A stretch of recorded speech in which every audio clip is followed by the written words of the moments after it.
a figueira não floresça, ainda que a videira não dê o seu fruto, mesmo que não haja alimento nos campos, eu me alegrarei em ti.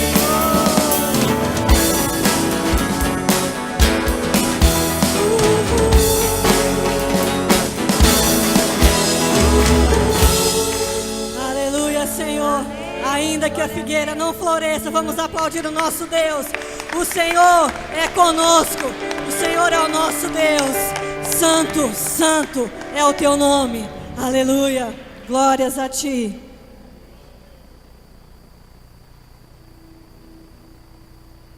Aleluia, Senhor. Em nome do Senhor Jesus. Toda honra seja dada a ti, ó Pai.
Louvado seja o nome do Senhor.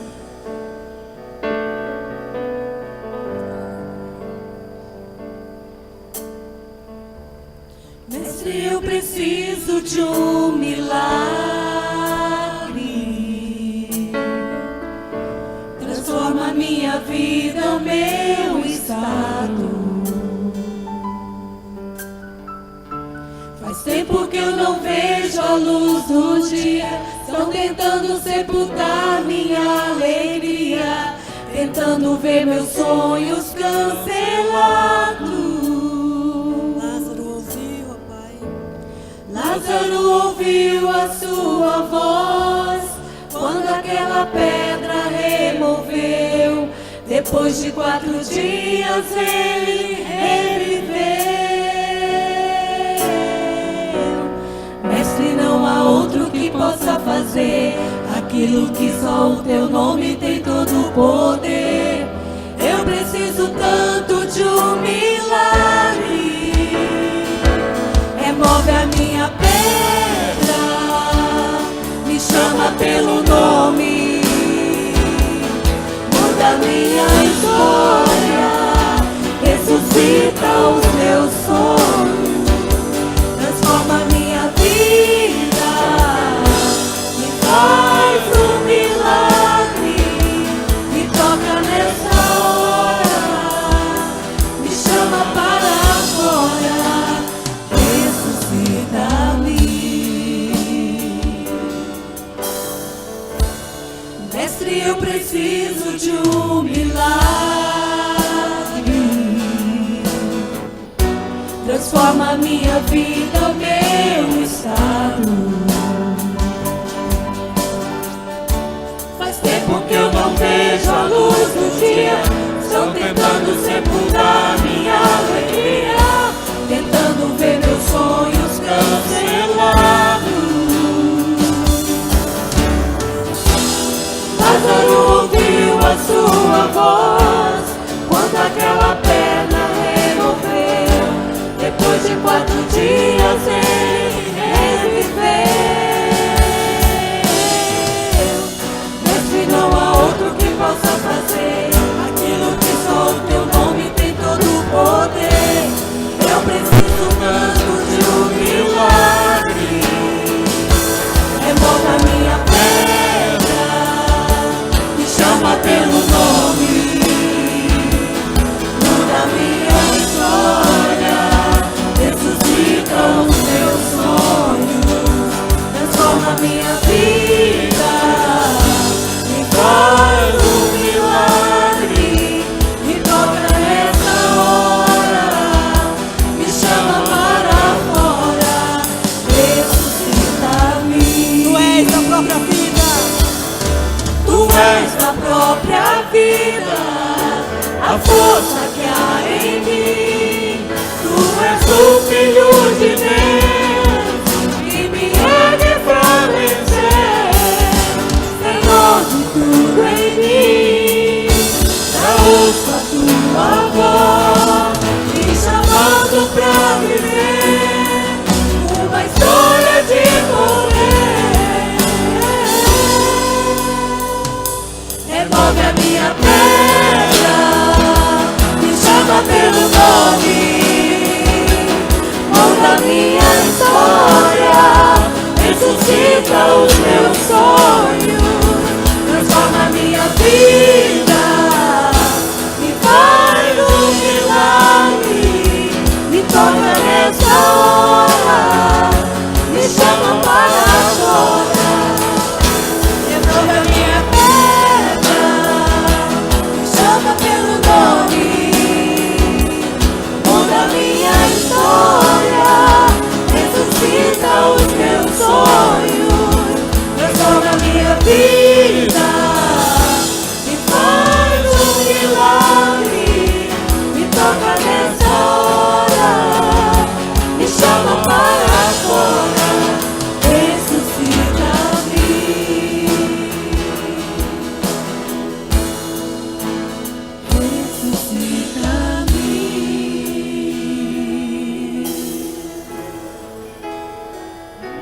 Remove a minha pedra, Me chama pelo nome, muda minha história, ressuscita os meus sonhos, transforma minha vida, me faz um milagre, me toca nessa hora, me chama para fora, ressuscita-me.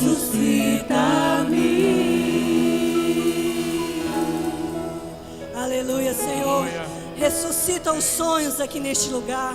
Que o Senhor venha animar, erguer aquele que está abatido, ó Pai. Em nome do Senhor Jesus, eu sei que nós passamos por lutas, mas que cada luta, cada provação que nós passamos, seja realmente para crescer no Senhor, seja para ser fortalecido no Senhor e a nos ajudar a ajudar outras pessoas a passar pelas mesmas lutas, em nome do Senhor Jesus. Cada vez que a nossa fé é provada, Ele nos dá a chance de crescer um pouco mais. Cante isso, crendo que o Senhor é contigo, o Senhor é comigo, em nome do Senhor Jesus. Cada vez que a minha fé é provada,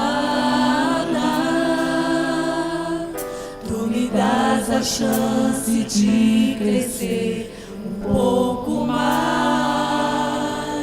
As montanhas e vales, desertos e mares que atravesso me levam pra perto de Ti. Minhas provações não são maiores que o meu Deus e não vão me impedir de caminhar. Se diante de mim não se abrir o mar, Deus vai me fazer andar por sobre as águas, rompendo em fé. Minha vida se revestirá do Teu poder, rompendo em fé. Nome do Senhor Jesus. Com ousadia vou mover o sobrenatural. Vou lutar e vencer, vou plantar e colher. A cada dia vou viver, rompendo em fé. Cada vez que a minha fé é provada, Tu me dás a chance de crescer um pouco mais. As montanhas e vales, desertos e mares que atravesso me levam pra perto de Ti. Minhas provações não são maiores que o meu Deus e não vão me impedir de caminhar. Se diante de mim não se abrir o mar, Deus vai me fazer andar por sobre as águas, rompendo em fé. Minha vida se revestirá do Teu poder, rompendo em fé. Com ousadia vou mover o sobrenatural. Vou lutar e vencer, vou plantar e colher. A cada dia vou viver, rompendo em fé. Rompendo em fé. Minha vida se revestirá do Teu poder, rompendo em fé. Com ousadia vou mover o sobrenatural. Vou lutar e vencer, vou plantar e colher. A cada dia vou viver, rompendo em fé. A cada dia vou viver, rompendo em fé. A cada dia vou viver, rompendo em fé. Aleluia, vamos aplaudir o Senhor Jesus, que nos ajuda a romper em fé, dia após dia. Louvado seja o Teu nome, Senhor. Amém. Os irmãos podem se assentar.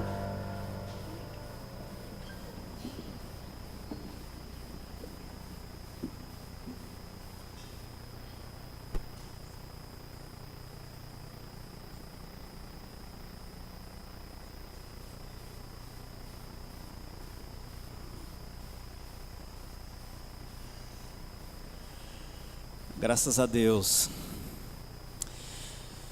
por essa experiência de romper barreiras pela fé.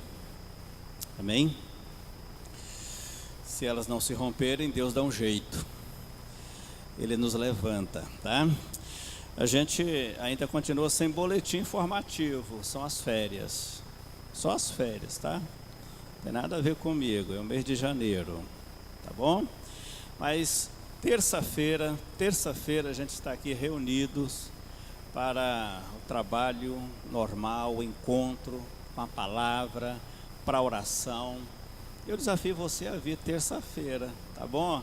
Eu acho que você pode fazer um esforço e vir. Eu tenho certeza que a sua vida será muito abençoada. Um outro aviso vem das mulheres em ação. No dia 8/2, as mulheres em ação farão uma manhã com Deus, uma manhã de oração, uma manhã de fé. Tá aí, isso aí, né? Então será lá na chácara dos irmãos Levino e Dulcilene. Então uma manhã para as irmãs orarem muito e jejuarem, viu? E colocarem a vida no altar do Senhor. Agora, como você vai? Converse com a irmã Dulcilene. Ela deve dar um jeito de você chegar lá na chácara deles, tá bom? Então não esqueça, irmãs, esse é um trabalho, um desafio que você tem, que essa igreja tem, de caminhar 2014 de joelhos, caminhar em oração, caminhar numa confiança absoluta na graça e na manifestação do Senhor aqui no nosso meio, tá bom? Então ore por isso. Deixa eu deixar uma outra informação. A igreja, enquanto ela é uma instituição administrativa, que constrói e que faz dependências para favorecer a visão que ela tem de crescimento, então ela faz investimentos, ela usa dinheiro. A gente estudou um pouquinho hoje de manhã essa questão, dinheiro, não é? E depois do ano passado, a gente passar praticamente quase o ano inteiro construindo, fazendo aquele salão, reformando banheiros, embora ainda tenha serviço para fazer, a gente entendeu que uma das áreas que precisaria urgentemente ser trabalhada é a questão som aqui no nosso meio. Praticamente tudo que a gente faz aqui é comunicação, não é? Alguém fala e o outro escuta. Quem fala precisa ter certeza de que está falando o suficiente para os irmãos escutarem, para os irmãos entenderem, né? E para que isso aconteça, esse veículo de comunicação é o som. Desde que aqui cheguei há mais de 2 anos, eu percebo que essa é uma luta. Vejo gente zangada com o som, gente reclamando. Já entrou sonoplasta, já saiu sonoplasta com raiva, magoado, porque a gente foi lá pagar sapo, porque o som não estava legal, não está bom, não presta. E a gente tem aqui um som envelhecido, mais de 20 anos. Então a gente entendeu que precisamos mudar isso, precisamos trocar. A gente começou a trocar a bateria, você viu um som agora mais suave, né? Um som diferente. E agora na semana a gente vai mexer na fiação e nas caixas. Isso significa que a gente quer melhorar esse ambiente de comunicação, ter uma comunicação agradável. Se você não escutar é porque não quis escutar, mas o som ficou ideal para se ouvir, né?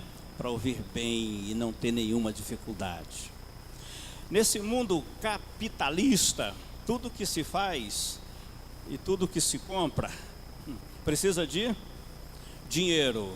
Então, para começar a conversa, nós vamos gastar R$24 mil para a gente começar a conversa, né? Aqui nesse som, tá bom? Eu sei que a igreja sempre tem entendido necessidades e sempre tem respondido à visão quando a gente coloca.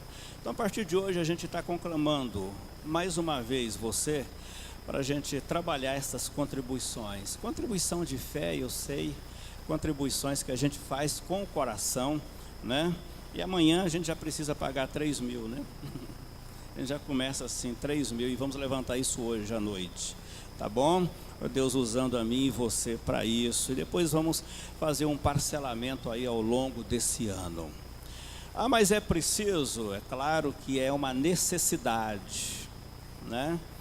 E essa necessidade, ela é urgente, não é assim para a gente apenas avaliar. É tanto que nós já compramos essas coisas básicas que precisamos para começar aqui, tá bom? Já compramos, e já amanhã o técnico que está ali ajudando a gente hoje na operação, para equalizar, ele vai estar com a gente algumas noites aqui, até normalizar esse som aqui. Ele estará nos ajudando, ele vai começar a trabalhar já a montagem dessas caixas e fios aqui dentro. Tá bom, irmão? Então peço o Espírito de Deus para te dar compreensão e generosidade e disposição para contribuir com esse plano, com esse projeto. É para casa, é para o bem nosso, para que a gente se sinta mais confortável no exercício do nosso culto público aqui. Amém? Estamos conversados nisso? Graças a Deus, então. Vamos orar mais uma vez? Ah, sim, as crianças vão sair com a Isabela e com a Aline, as que não foram ainda, né? Porque a metade já foi. Então, as que não foram, até 9 anos, os juniores ainda ficam. Imagino que a partir do domingo que vem, a normalidade volta a essa casa, né? Aí as férias já terão terminado de vez. Por enquanto a turma fica aqui dentro, tá bom? Combinado assim? Então feche os seus olhos e vamos pedir ao Senhor que continue falando conosco.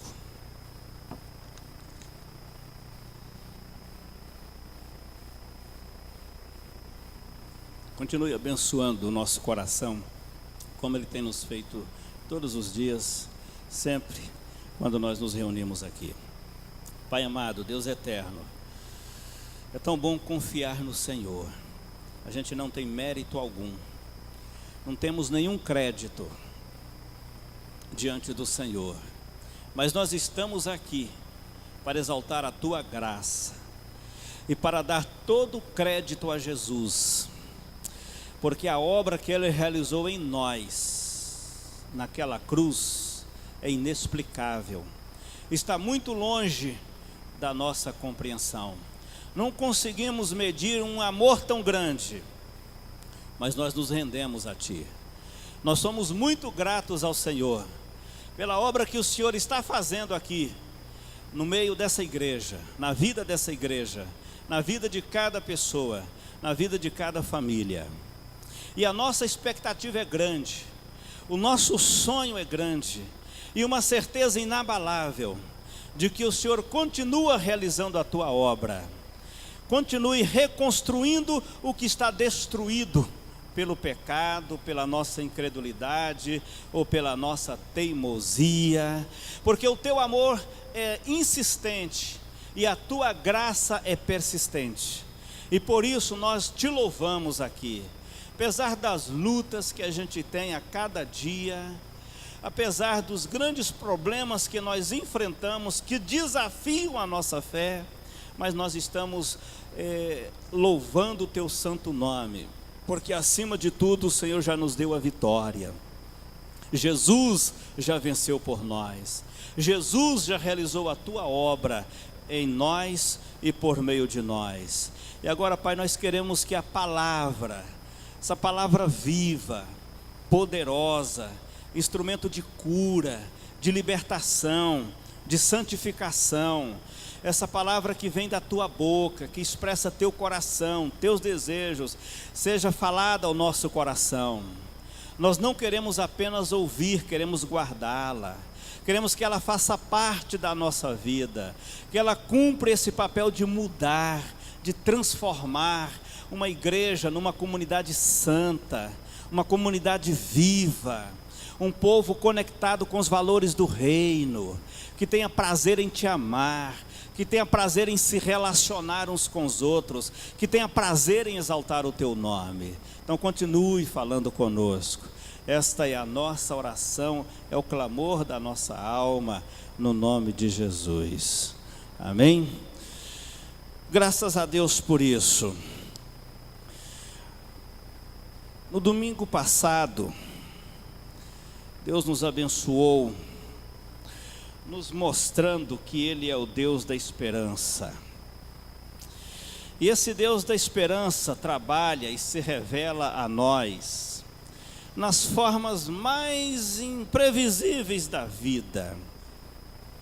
E um dos expedientes que muitas vezes Deus vai agir e fazer para trabalhar sua graça em nós, é nos mostrar como alguns conflitos que surgem na nossa vida, que surgem na igreja, que surgem na família, que surgem nos relacionamentos, no dia a dia, podem, longe de ser tragédia e trágico, eles podem ser sinal de uma grande manifestação da graça de Deus na nossa vida. É isso que eu quero compartilhar com vocês hoje. Conflitos que nos destroem. E o texto que eu quero usar como ponto de partida é um relato bíblico histórico que está no livro de Gênesis, no capítulo 21. Gênesis, no capítulo 21.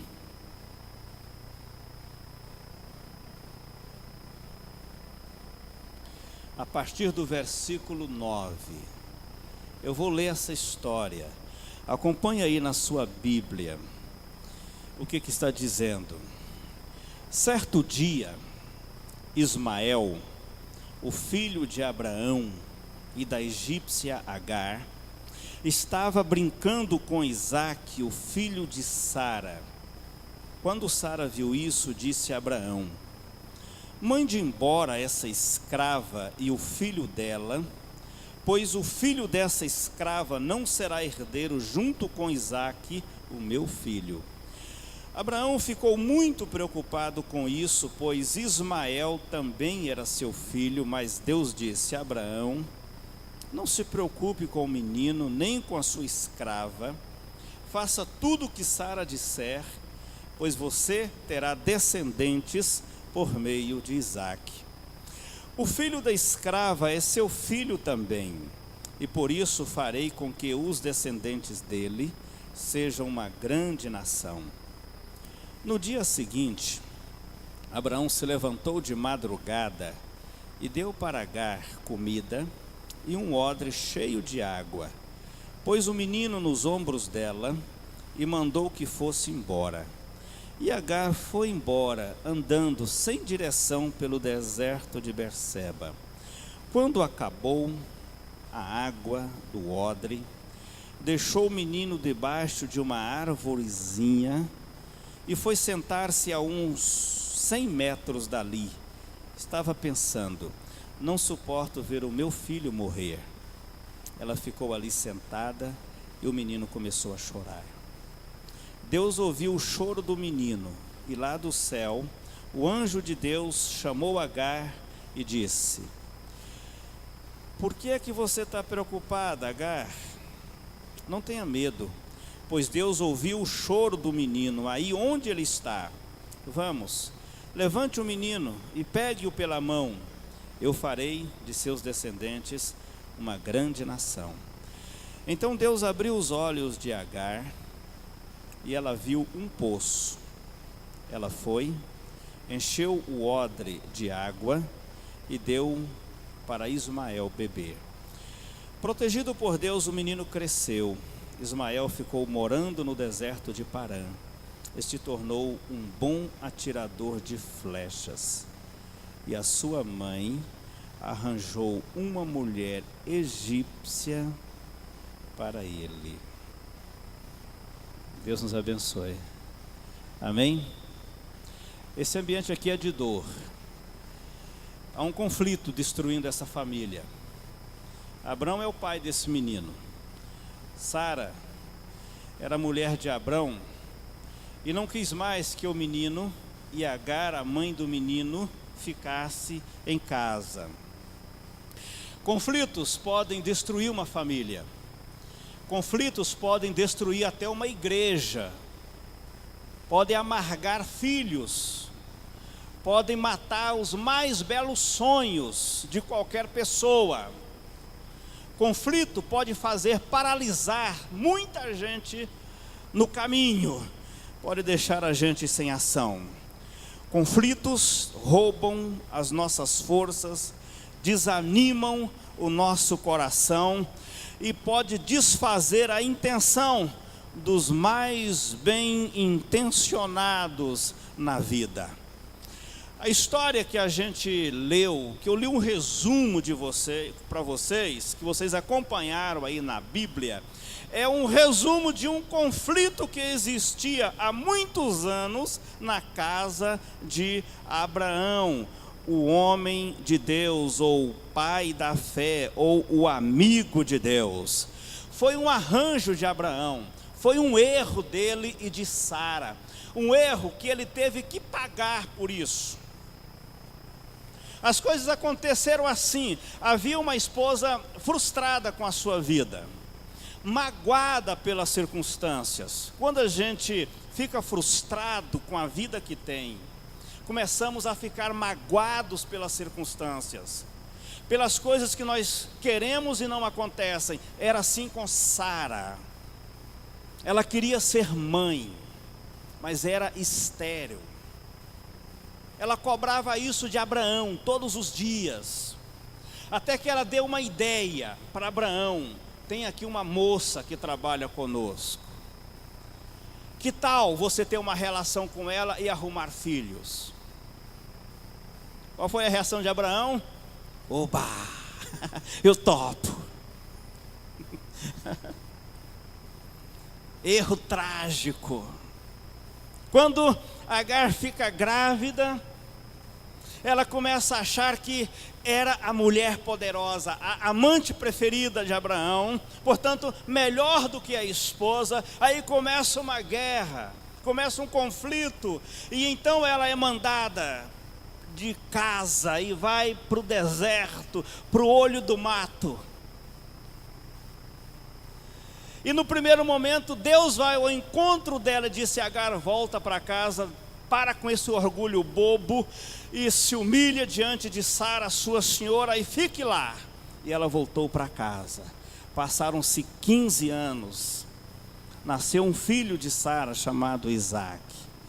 No dia que esse menino Isaac vai se desmamar, mais ou menos uns 2 ou 3 anos de idade, Sara descobre que Ismael, o filho de Agar, o filho da outra, estava brincando com o seu filho Isaac e não gostou da cena. Há pessoas que implicam por muito pouca coisa que acontecem perto dela, mas Sara certamente tinha as suas razões e chamou Abraão e disse: Abraão, não suporto mais essa outra família aqui conosco. Eu não aguento mais olhar para Agar, não quero mais ela aqui, nem o filho dela. A Bíblia diz que isso foi danoso e Abraão sofreu muito com essa situação. Mas chamou o menino, já adolescente, com 15 anos de idade, chamou Agar e disse: vocês vão embora dessa casa.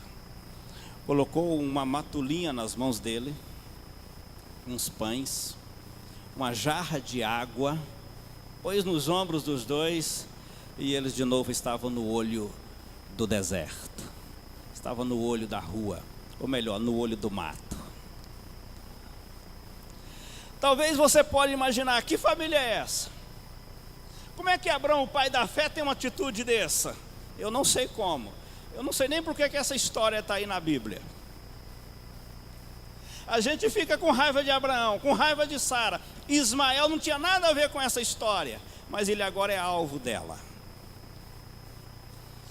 Quando a gente lê isso, para mim, o que é mais visível aqui, não só o sofrimento de Agar e o sofrimento de Ismael, mas como Deus tem que intervir nesse quadro para mudar um erro, para mudar um problema que a próprio Abraão causou com as suas próprias mãos. Aqui, nesse texto, os velhos problemas, quando reaparecem, ela e o menino são alvos de uma tragédia, são alvos desse conflito. Você pode perguntar: que pai omisso é esse? Como é que pai manda um filho para o olho do mato sem dar a mínima condição para ele sobreviver? Eu também fiz essa pergunta. Olha o que ele faz no versículo 14: um pão e água, talvez para um dia de sobrevivência. É assim que um pai tem que fazer com o filho? Essa é a atitude de um pai em relação ao filho que ele tem? Certamente é que não. Novamente, Agar e o seu filho Ismael caminham perdidos pelo deserto, sem casa, sem alimento, sem saída. Qual é a saída para esse quadro? O que a gente aprende nessa história? Volte para o texto que a gente acabou de ler. A primeira coisa que esse texto me faz é levantar uma pergunta no meu coração da seguinte forma: o que você faz em meio ao desespero? O que você faz quando está num beco sem saída? O que você faz quando nada dá certo? Quando a situação que está te envolvendo sugere que você é vítima de erros de pessoas que deviam te ajudar, que deviam cuidar de você. O que fazer no meio de um deserto com uma criança? Como lidar com essa situação? Nesses desertos de aflições, de lutas, de crises, carregando na alma o peso de um conflito, sentindo talvez uma amargura terrível, ela tem coisas para nos ensinar, a gente tem coisas para aprender. Quando Agar coloca o filho debaixo de uma árvorezinha, já desfalido, talvez desnutrido ou desidratado, qualquer situação assim, ela deixa o filho, se afasta dele. Eu não quero ver o meu filho morrer, eu não suporto ver esse sofrimento do meu menino, eu vou morrer aqui, ele morre lá, eu não vou ver a dor do meu filho. E ela chora, e o menino chora também. Quando ambos choram, o texto diz para a gente que Deus fez o quê? Deus ouviu o choro do menino e entrou em cena, naquela cena trágica. E é esse entrar de Deus na cena dessa história que nos ensina algumas lições. Primeira lição, está aí, ó. Deus sempre tem a palavra final nos dramas da nossa vida. Vamos falar juntos?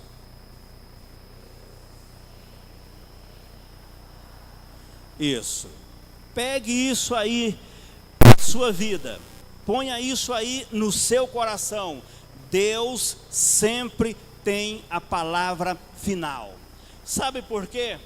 Porque tudo no ambiente de Deus chama-se graça. E neste caso aqui, a graça dele vai além de nossos erros e fracassos. Por isso que a graça de Deus manifestada aqui é algo surpreendente. Ela é maravilhosa. Deus entra nessa cena para consertar o erro de um pai. Desistir do que ela tem, que é o seu filho. Uma pessoa que pode andar de um lado para outro com mãos na cabeça com a seguinte pergunta: o que vai ser da gente agora? O que nós vamos fazer com a nossa vida, menino? Provavelmente perguntas assim, ou situações como essas, você já viveu, não é? Muitos de nós, eu e você, já estivemos em situações parecidas com essa, que a gente pergunta: tem saída para esse problema? A gente consegue resolver isso aqui? E quando ela está nesses questionamentos profundos, talvez com mágoa do pai Abraão, talvez com mágoa de Sara, mágoa da própria vida, frustrada com a situação, ela mais uma vez escuta uma voz conhecida, que já havia falado com ela 15 anos atrás. É uma voz terna, de quem conhece lutas humanas. É aquela voz da graça de Deus, que entra em almas doloridas, em sonhos arrebentados, em pessoas banidas na solidão, no abandono e na dor. Ela conhecia aquela voz, e aquela voz entra de novo no cenário da sua vida, perguntando assim: Agar, por que você está tão preocupada? O que está destruindo a sua vida aqui? Eu ainda tenho uma palavra final para esse quadro que você está vivendo. Eu ainda tenho saída para você nessa situação aqui. Eu ainda posso mudar as coisas na sua vida e na vida do seu filho. Amém, gente?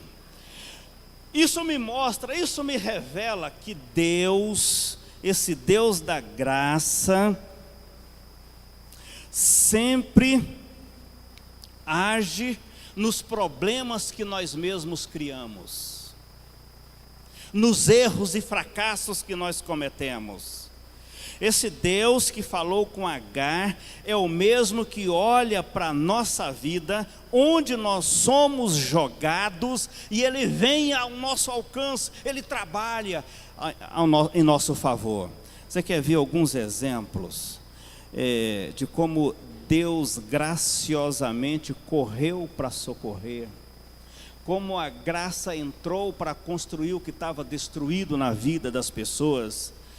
O próprio sobrinho de Abraão, chamado Ló, foi residir numa cidade chamada Sodoma, e ele não sabia que a cultura prostituída daquela cidade iria entrar na cabeça das suas filhas, iria arrancar a semente da fé no coração da sua esposa.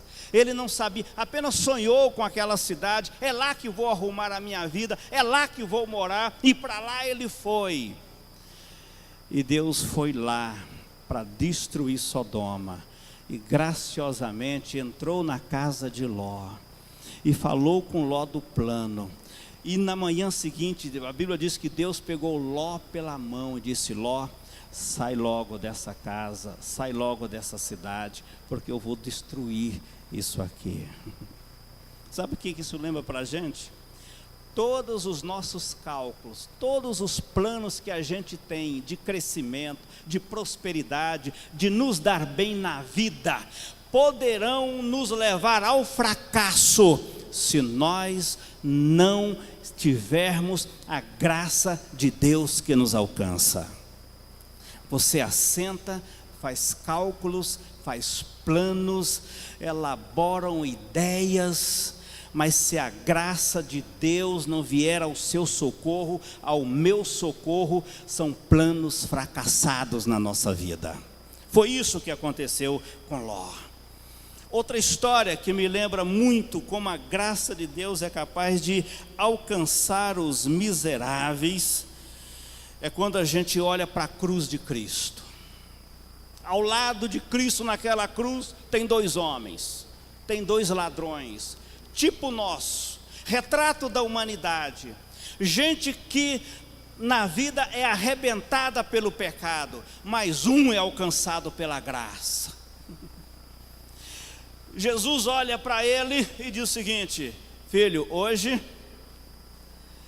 você estará comigo no paraíso. Não pergunta quem ele era, nem o que ele fez. Hoje você estará numa dimensão diferente comigo. Que é isso? É graça.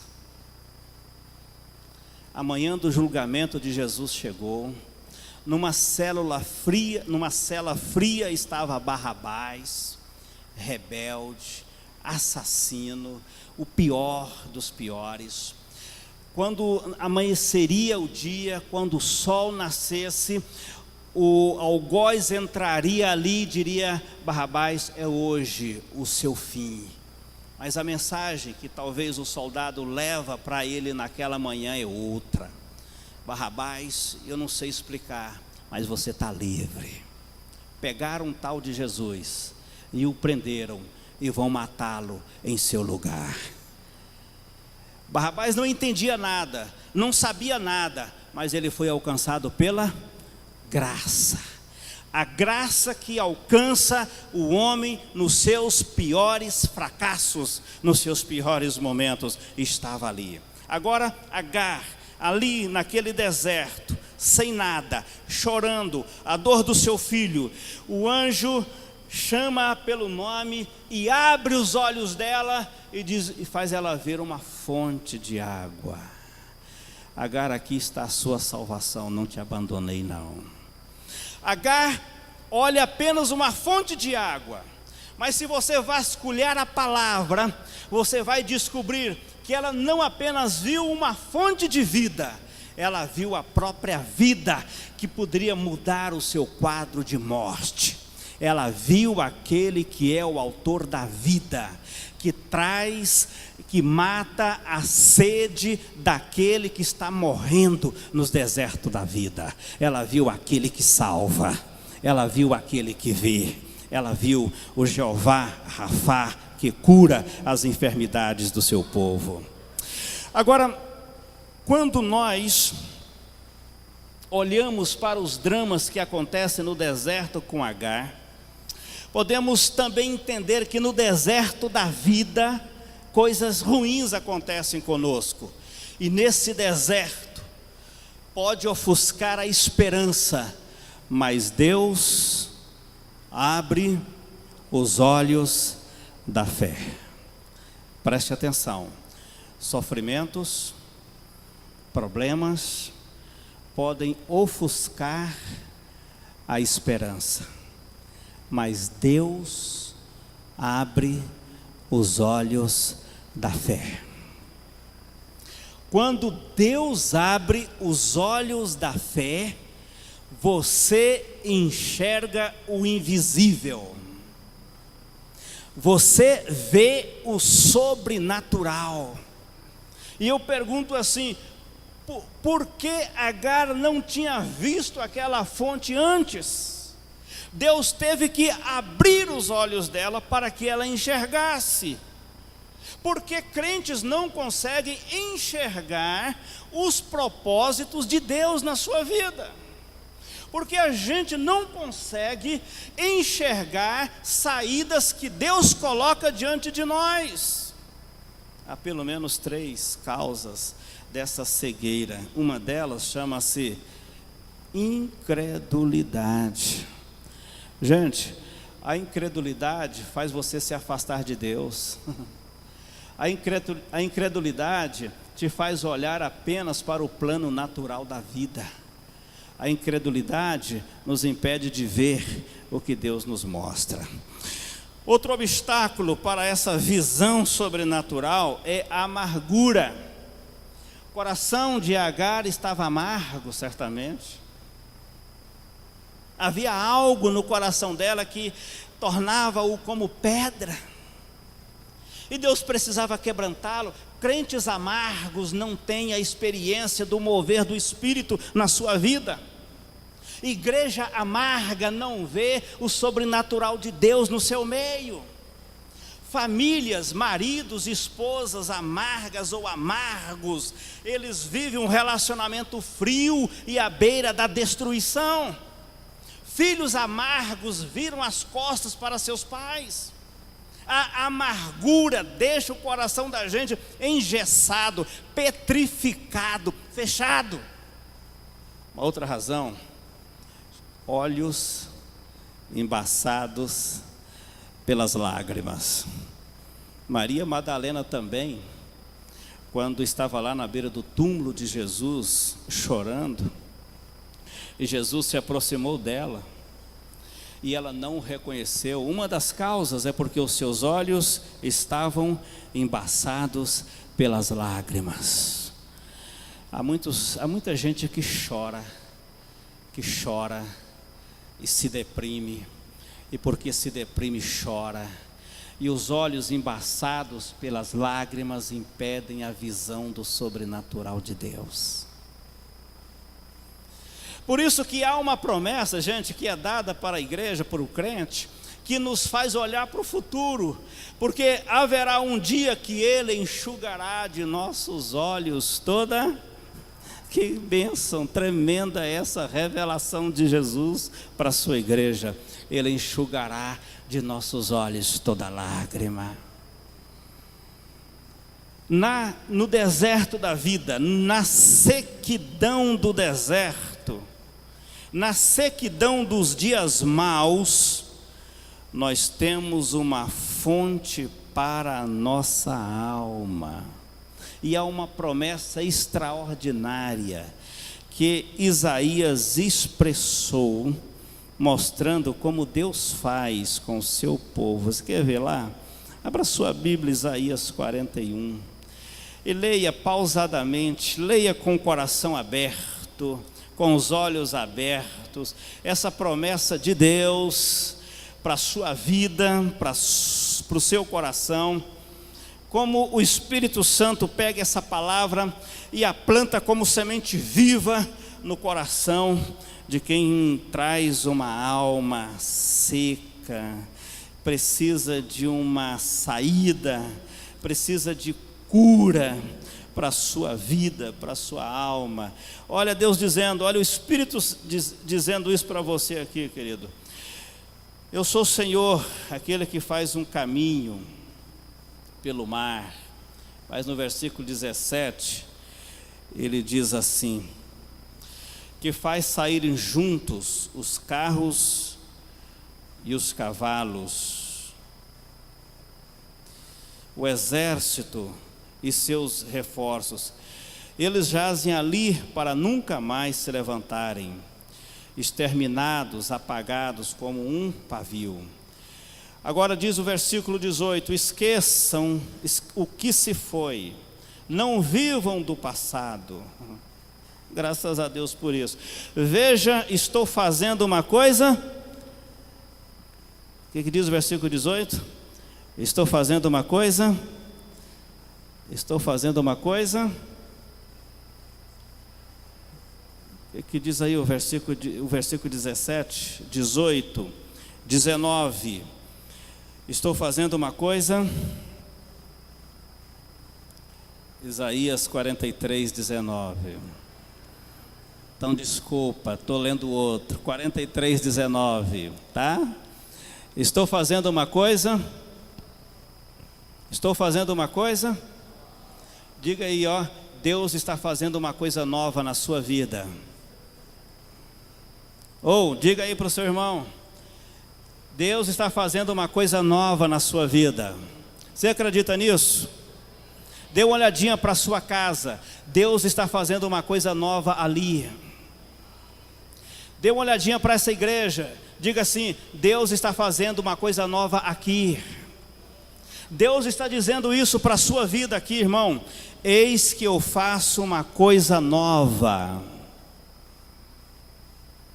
Essa coisa nova, fruto do poder de Deus, fruto do amor de Deus, chega no versículo 20, como algo tremendo. Os animais do campo me honrarão, os chacais e as corujas, porque fornecerei água, aonde?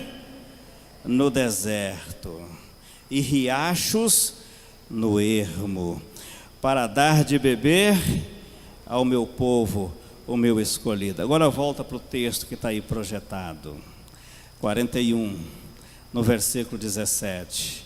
Aqui o povo está cansado. E como o povo está cansado, família cansada, igreja cansada, sociedade cansada, jovens cansados, gente cansada, crentes cansados, leem a Bíblia, mas estão cansados, oram, mas estão cansados, reúnem-se para celebrar a Deus, mas tem semblante cansado, tristeza no coração, dor na sua alma. Deus olha para isso e agora Ele traz uma palavra para o coração, Ele traz uma palavra para a nossa vida. E o que Ele diz? aí no versículo 17, ele diz assim: porei no deserto o cedro, a acácia, a murta, a oliveira, colocarei juntos no ermo, cipreste, e etc., para que o povo veja e saiba, e todos vejam e saibam, que a mão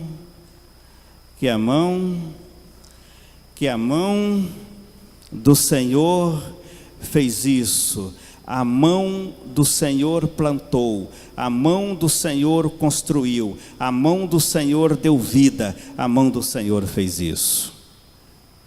O texto diz, versículo 21, exponham a sua causa, a sua queixa, seu questionamento, suas reclamações, suas murmurações, expõe a sua causa, diz o Senhor. Apresentem as provas de que você está triste, cansado, fracassado, desanimado, quer desistir de tudo. Expõe isso diante de mim.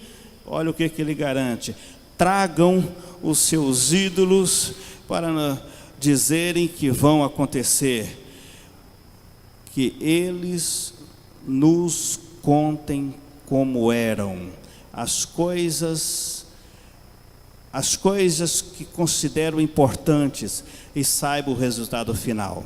Mas Deus diz uma palavra aqui tremenda para a vida da gente. Olha o versículo, finalzinho do versículo 21. Apressem e apresentem as suas provas. Diz quem? O Senhor, o Rei de Jacó. Deus reina, irmão. Deus é rei. E porque Ele reina sobre todas as coisas, Ele tem o domínio sobre elas. Portanto, no deserto, na miséria, no abandono, Deus abre os olhos do coração para que nós enxerguemos o que os olhos natural não podem ver.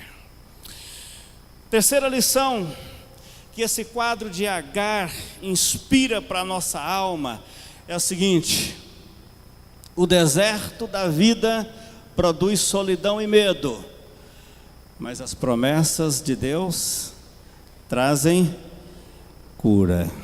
Amém, gente?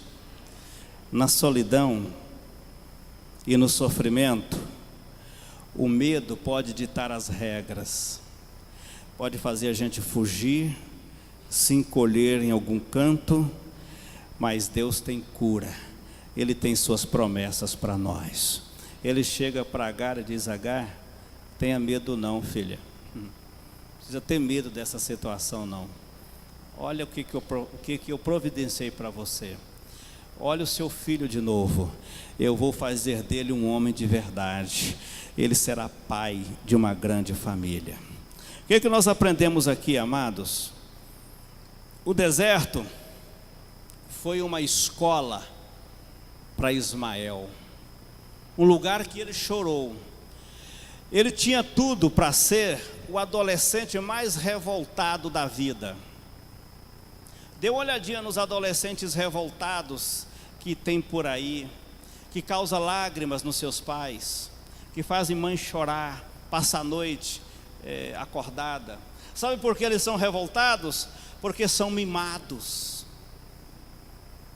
E tem pais que mimam seus filhos desse jeito, e eles crescem achando que são donos de tudo, e quando eles não ganham o que têm, ou o que querem, quando eles não têm o que exigem, sabe o que eles ficam? Ficam revoltados com seus pais. Ismael poderia ser o adolescente mais revoltado dali.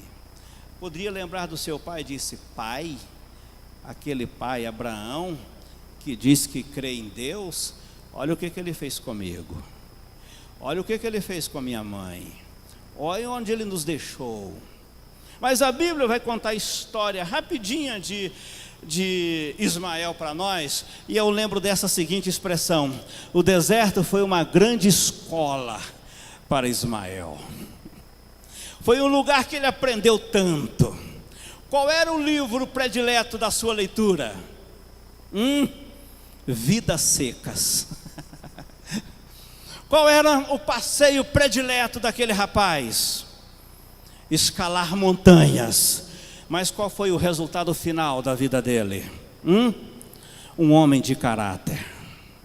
Um homem que aprendeu a viver, trabalhando e construir a sua vida. Eu li, não sei onde mais, de um cara riquíssimo, e que no final da vida, ele disse o seguinte: eu só lamento uma coisa na minha vida. Perguntaram, qual é? Não ter dado oportunidade para os meus filhos aprenderem o que significa trabalhar para ter as coisas. Eu me arrependo disso. Vocês entenderam? Lição boa desse pai. Porque os filhos hoje crescem sem aprender a trabalhar o significado de trabalho para ter as coisas. Eles aprendem a colocar paz na parede para ter as coisas, não é verdade? Mas Ismael, o adolescente do deserto, criado no deserto, ele aprendeu a ser um homem de verdade, porque ali o seu caráter foi formado. O que a gente aprende com essa lição aqui, amados? A gente aprende que o coração egoísta é curado, é transformado quando alguém experimenta o sabor da graça de Deus na vida dele. Continua, Lucas. A fé do cristão. Preste atenção aqui, cristão. Preste atenção, igreja. A fé do cristão, a fé do discípulo de Jesus, nasce, cresce, frutifica. Que jeito? Quando o Espírito Santo usa as duras disciplinas das privações. O que Ismael tinha no deserto? Não tinha shopping, não tinha smartphone, não tinha metrô, não tinha Face, não conversava com ninguém. Mas aquele homem cresceu, aprendendo a conhecer o Deus que é toda a riqueza de quem confia nele, gente. Aprenda essa verdade. Vamos continuar, tá? Jesus fez promessas, e essas promessas são extraordinárias para nosso entendimento aqui, porque são essas promessas que trazem para a nossa vida aqui uma certeza: Deus trabalha para curar os nossos medos. Jesus nos deu promessas interessantes, profundas, para colocar no coração das pessoas a necessidade de esperança. Aliás, as promessas para as pessoas que viviam no mais profundo desespero da angústia e da dor. Você quer ver alguns exemplos? Dê uma olhadinha para essa mulher que aparece num jantar, lá em Lucas, no capítulo 7, 42. Era uma mulher despedaçada, arruinada, destruída, sem reputação, sem sonho, sem nada. Ela vê Jesus no jantar. Ela não era digna do ambiente, mas ela era doente demais para perder aquele momento. E ela vai até Jesus. E no final da história, o que Jesus diz para ela? Mulher, a tua fé te salvou. Essa é a linguagem da graça. Gente, a linguagem da graça não condena, não joga pedra, não joga na cara, não põe culpa.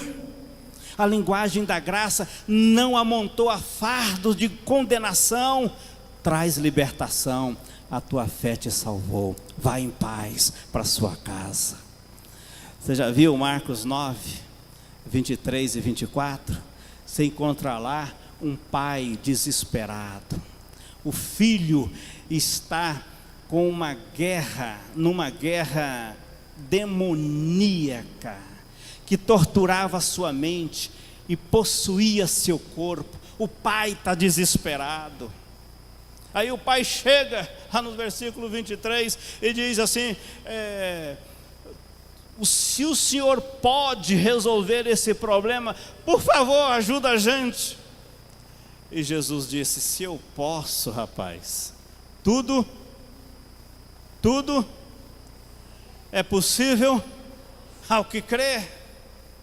E aquele rapaz faz um desabafo: Senhor, eu creio, me ajude na minha incredulidade.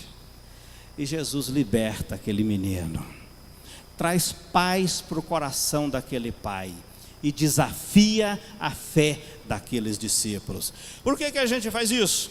Porque quando a gente olha para Jesus, Ele é o construtor da fé, da esperança. É Ele que faz crescer vida no deserto. Quando Ele diz, eu sou o pão da vida, Ele está dizendo o seguinte: eu sou o alimento que vocês precisam. Eu sou o caminho, eu sou a direção que vocês precisam. O eu sou, o eu sou, o eu sou entra no mundo daqueles que não são nada e muda a história de todo mundo. Ele é Jesus. É Ele que traz essa esperança para a gente.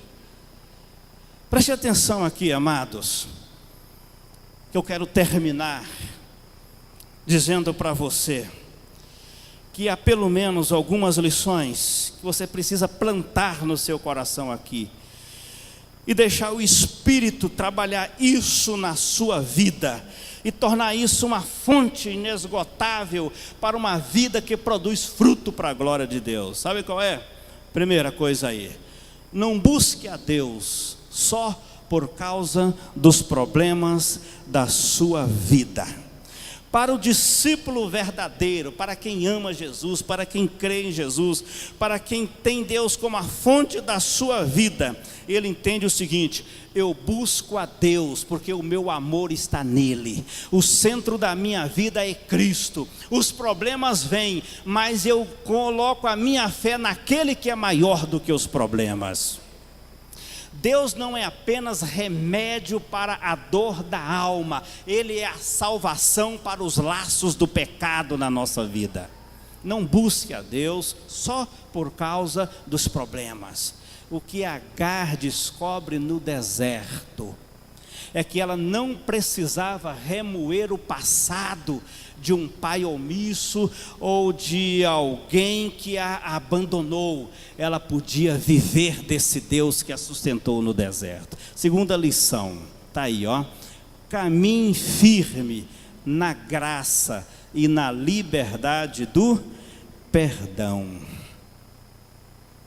A nossa disposição para a vida vem dessa experiência: sou totalmente perdoado pela graça de Deus. Eu estou preocupado com crentes que não conseguem celebrar a sua salvação, porque eu acho que eles não entenderam ainda a graça que os perdoou totalmente. De que Agar ia viver no deserto, gente? Aparentemente aos nossos olhos de nada, mas eu imagino que uma experiência ficou no seu coração: eu vou viver desse Deus que me sustenta nesse deserto. Não vou carregar mágoa nem rancor, vou deixar o passado para trás e vou viver na minha experiência com esse Deus. Fica essa lição aqui para nós: caminhe firme na graça e celebre o perdão de Deus na sua vida. Terceira lição e última: não justifique os seus erros e fracasso culpando os outros. Se a gente assentasse debaixo daquela arvorezinha para bater um papo com Agar, à primeira vista ela podia dizer o seguinte: tem gente atrás de mim que é culpado de eu estar aqui. Eu não pedi esse filho, mas me colocaram numa arapuca e agora me jogaram para fora. Tem gente que é responsável pela minha desgraça, pelo meu fracasso. Provavelmente ela poderia dizer isso, mas Deus curou a amargura dela. E a lição fica para nós: você está sofrendo, pessoas te causaram danos, foram injustos, causaram sofrimento para você, puxaram seu tapete. Não culpe os outros pelos erros e fracassos da sua vida. Não tente ficar jogando pedra nas pessoas por causa dessas questões. E o que fazer então diante disso? Saiba unicamente dessa verdade aqui, ó. Quem te ergue dos seus fracassos e que te redime dos seus erros, não joga pedra na sua cara, apenas te convida a confiar na graça restauradora. Não adiantava Ismael ou Agar culparem Abraão e Sara. Eles erraram feio, pisaram na bola, e ele poderia ser o cara mais fracassado na vida, mas a história termina dizendo assim: Ismael cresceu, Ismael cresceu, Ismael cresceu, e tem muita gente que não cresce, tem muita gente que não sai da meninice, tem muita gente que não entra na maturidade nunca, tem muita gente que não assume responsabilidades na vida, não é verdade? Mas Ismael cresceu, se tornou flecheiro, encontrou um caminho, encontrou uma profissão. A sua mãe o casou com uma moça. Aquilo que Abraão fez com Isaac, arrumando uma esposa, Agar assume a responsabilidade, Ismael casa, e a Bíblia diz, a história diz que ele cria uma família grande, e Deus o abençoou. E por que isso acontece na vida dele? Porque ao invés de olhar para trás, só tinha uma única saída: olhe para frente. Deus colocou um caminho no deserto para você. Está na sequidão dos dias maus, Deus está fazendo brotar água de onde não tem. No deserto Deus faz milagres, e onde aparentemente é abandono e solidão, Deus vai te dar uma condição de construir uma vida abençoada e bem-sucedida. Há conflitos que nos destroem. Há muita gente destruída por causa dos conflitos que tem na sua casa, na sua vida. Mas nesta noite, nós estamos aprendendo uma lição tremenda. Deus vem com sua graça, para que você quebre as armadilhas desse conflito, e se apoie inteiramente na graça do Senhor. E deixe Deus transformar e quebrar esses laços, para te deixar caminhar livre, perdoado e restaurado. Feche os seus olhos um instante. Olhe um pouquinho para a sua vida, para os seus conflitos pessoais, tá?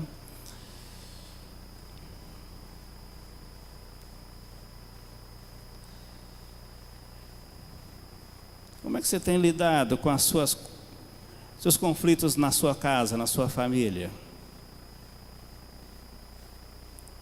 Como é que é a história da sua vida, querido? Os velhos problemas estão sempre reaparecendo e te levando para o mesmo ponto? A palavra final é de Deus. Deus tem uma palavra final para os problemas.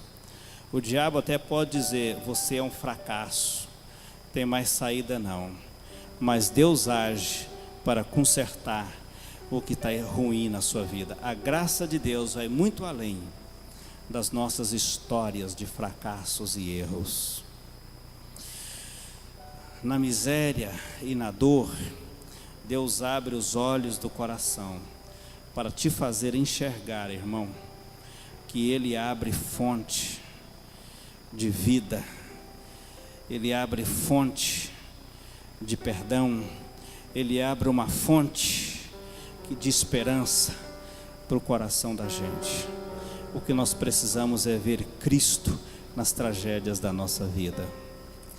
Deus diz nessa noite para você e para mim, Deus diz nessa noite para todos nós aqui, que nesse quadro que a gente vive, nessa escola de sofrimento na qual a gente está matriculado, Ele age poderosamente, as suas promessas nos alcançam, e essas promessas tornam o que é inútil em útil.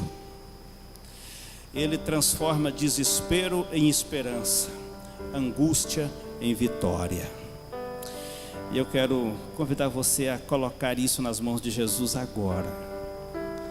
Vá até Jesus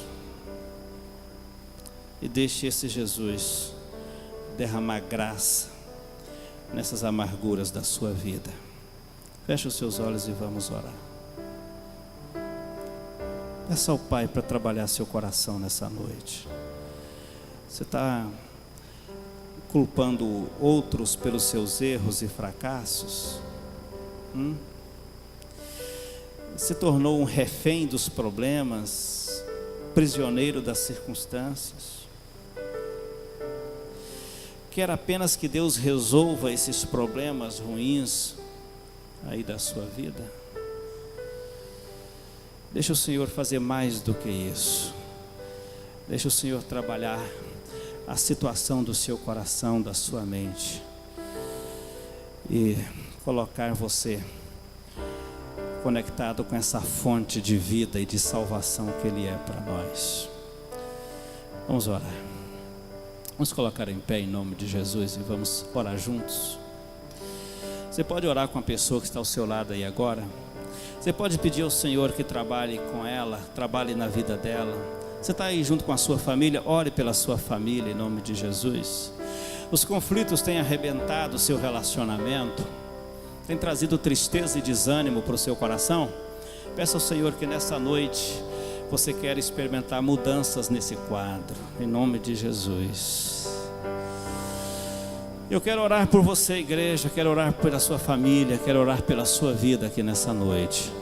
E se você, meu querido, entrou aqui nesta noite necessitado de uma ação libertadora de Jesus, coloque a sua vida nas mãos dele agora. Ele age no seu coração.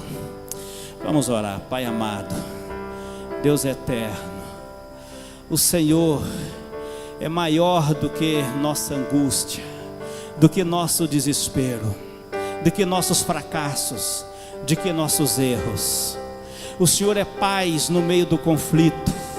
E aqui nesta noite eu oro para que o Senhor derrame o teu poder, quebra laços que aprisionam vidas. Eu oro em nome de Jesus para que o Senhor opere poderosamente em corações angustiados aqui, desencorajados, desanimados, vencidos pelos conflitos da vida. Eu te peço em nome de Jesus que nesta noite o Senhor nos leve de volta para casa com um novo cântico em nossa alma, nos alegrando na graça abundante do Senhor na nossa vida. O diabo age para destruir, mas no poder do nome de Jesus nós declaramos que o diabo já está derrotado, porque Jesus Cristo venceu, porque Jesus Cristo já o derrotou naquela cruz, porque a pedra foi removida e Jesus venceu. Senhor, há muitos que caminham o deserto árido da vida, levando no seu coração marcas profundas de dor e de solidão. Mas eu oro em nome de Jesus para que nesta noite os rios que a tua graça abrem encontrem corações sedentos aqui agora e trabalhe esperança onde o desespero tomou conta. Senhor, nós te buscamos porque nós te amamos, porque Cristo é o centro da nossa vida.